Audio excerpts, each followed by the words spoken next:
So when it comes to soap stars, we feel like we really know them, but sometimes off-screen, the actors who play our beloved characters are going through more than we could ever imagine.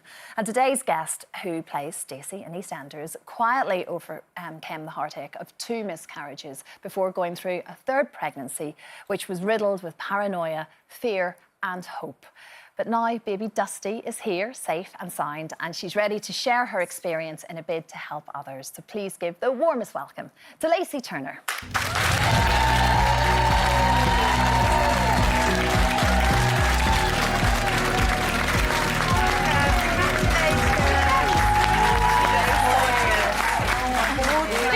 Dusty, so how old is she now? She's 7 months, nearly 8 months. Oh, my goodness. I don't know where that time went. It goes so quick, doesn't it? Just... Oh, and they do things and they're so grown up all of a sudden. Yeah, it happens so quickly, it's so doesn't it? We're just saying that this will resonate with so many of us. Just that bit before you got the wonderful news that you were pregnant with Dusty, but to get to that point, you had 2 miscarriages, which... Yes.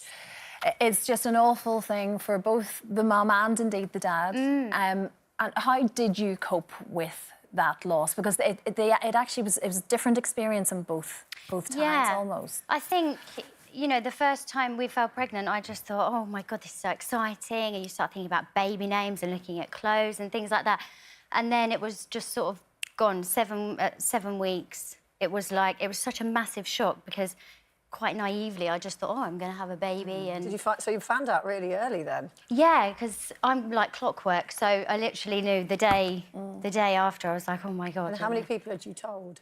I'd only told like my parents and Matt's parents, so luckily I didn't have to tell loads of people that it had gone and it was no longer there, which was a relief actually, because it's so hard. Like, what do you say to people? It's really awkward thing to say, and I don't want them to feel uncomfortable about it, which is why I sort of kept it to myself. And although I felt so heartbroken, I didn't really, you know, I just sort of thought, right, I'll just brush that under the rug, and you Google it and it says it's common, so you think, oh, OK, so next time we'll be fine. And But the thing is, it doesn't matter if it's common, is it? Because I always say, the second you know you're pregnant, you are planning and you are seeing, and it is as real as anything. And I think that's a real gap in our understanding of miscarriage, because from day one, the dreams are there, aren't they? Yeah. But that's your baby from day one. And, you know, and that you think you're going to get to hold it and bring it home. That kind of loss of what might have been, isn't it? And it's hard, because it's like, are you supposed to grieve for something that's, you know, the size of a grain of rice, or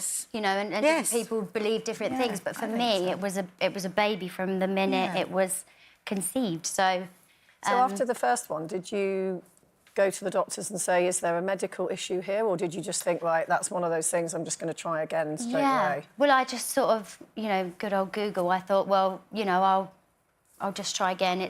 Apparently it happens to loads of people. Meanwhile, I'd never known anyone that it had happened to. So I thought, we'll try again. And it happened again at exactly the same point. But I'd sort of felt like I was more prepared this time. I thought, you know, I was aware that maybe it might not work, whereas before I just thought it would work and we'd have a baby. I think a lot of it that second time around is that you don't allow yourself to go there with the dreams. I think that's why you feel it's being prepared, but it's actually just, it's that mental way of protecting yourself, because you don't want to become attached to something that you think... You don't think of, you know, what you might have. You don't even talk about it. You just get on with it, which is quite sad in itself, really. But I think when the second time I had a miscarriage at exactly the same point, so around 7 weeks, and although I was more prepared, it was more of a kick in the stomach because it hadn't worked, and that's the second time. So what do I do now? Now start to think, is this going to be a lifelong problem? Is there something wrong? Is this going to take us years, you know? Will we ever get there? Well, actually, my mum had said to me, I think you should go and see someone. Because I think on the NHS you have to have 3 miscarriages in order for them to... I think that's right. Really? For them to sort of investigate. But the thought of going through that emotionally was just... I didn't know if I had that in me, to be honest. It was you know, to go there. And for Matt too, it's hard to watch that person sort of not know what to do, and they're struggling, but they're trying to be strong for you. And, you know, everyone's trying to be a martyr when actually the best thing to do would be to just sit and talk about it, So this you know, is really together. painful, and it's are really you sad. hurting? Yeah, it's really sad. But I did go and see a doctor. I was lucky enough to be able to go privately and see someone. And we had tests and this test and that test. And on paper, everything was sort of fine. And, you know, we'd come to the conclusion maybe you might need blood thinners, maybe you might need this. But everything was sort of like a maybe. It wasn't a this is what is wrong with you. So when you got pregnant the third time, that must have been... You must have just been like that for the first few weeks. Well, I just thought of... It took us ages to get pregnant. I put so much pressure on myself to try and fall pregnant that actually it wasn't happening. And it got to the point where I said to Matt, just forget it. We'll get a puppy. Just forget it. Like, you know, it's not the same, but... and then as soon as we'd said that, we fell pregnant. And I remember I was in the bath and Matt was like, oh, it says pregnant. And I was like, well, don't get excited. And it was very much like... And it's horrible. I felt horrible that I'd sort of wouldn't let him get excited about it. And I ignored it until I was, like, 14 weeks. I honestly ignored it. I carried on. Just put it into a box. Carried on eating loads of yoghurts, like chocolate yoghurts and all the things you shouldn't eat.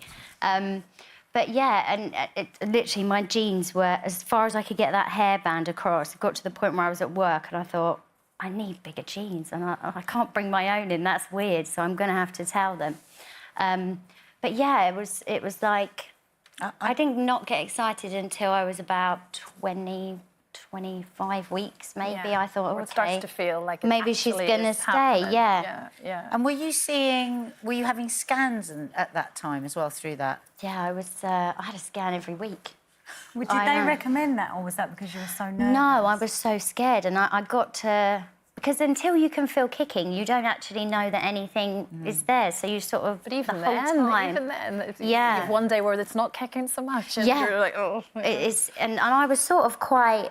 I think because I always thought, oh, this might not work, I just became really laid back about the whole thing, and I just thought, well, it is what it is. Yeah, that's exactly it, actually. You've just hit the nail on the head. I just felt numb to the whole thing.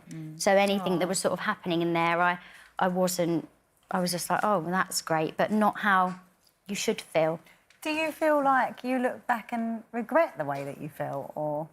I think a little bit. I mean, I understand why I dealt with it that way, but I think it would have been nice if I could allow us to sort of be more excited. But you did exactly what you were supposed to. You did exactly what you were feeling. It's like... protect yourself. When I was pregnant with Kiki, because I'd had a number of miscarriages before, I kept saying I'm waiting for a miscarriage. I wasn't waiting for a baby. Yeah. Yeah. Did you? Yeah. And I think that is that. And it does make me feel sad, but it was just the way that I could cope, because how many times can you do it and be excited, you know? So on the day, what about... on the day when... Here's your baby. Yeah. How did Couldn't that believe feel? it. It was the best. It was just... it was amazing. It was honestly... And I had the most unbelievable birth. And I tell everyone this, because you never hear anyone say they have such a lovely birth. Oh, my God. It was a water birth, wasn't it, Lacey? It was, yeah. Yeah. I watched my mum give birth to my sister when I was 13. She had a water birth. People get to say that. I know. Honestly, cool. I was at my antenatal classes and they were like, oh, my God, what are you doing here? But no, it was amazing. I think it was my mum's form of contraception, but But it didn't it work. was truly amazing. So in my head, I was going to have a water birth and that was how it was going to go. And I just felt safe. I'd seen it. It was brilliant. My mum was happy and safe and, Lily was here and she was amazing. So I thought, that's it. So but I literally I woke up with a tummy ache at 2 a.m, went to hospital at 3. The woman said, you can't have a water birth, but you can get in the bath. And I said to my mum, I'm getting in the bath, but she can't make me get out, so I'm going to stay in there.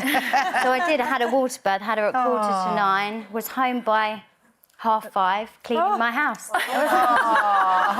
Superwoman. It was, I didn't feel like I'd had a baby because we were on cloud 9. It was just so amazing. So I just got home. I thought, she needs to know what a Hoover is because I Hoover like 3 times a day. So got the Hoover out and, yeah.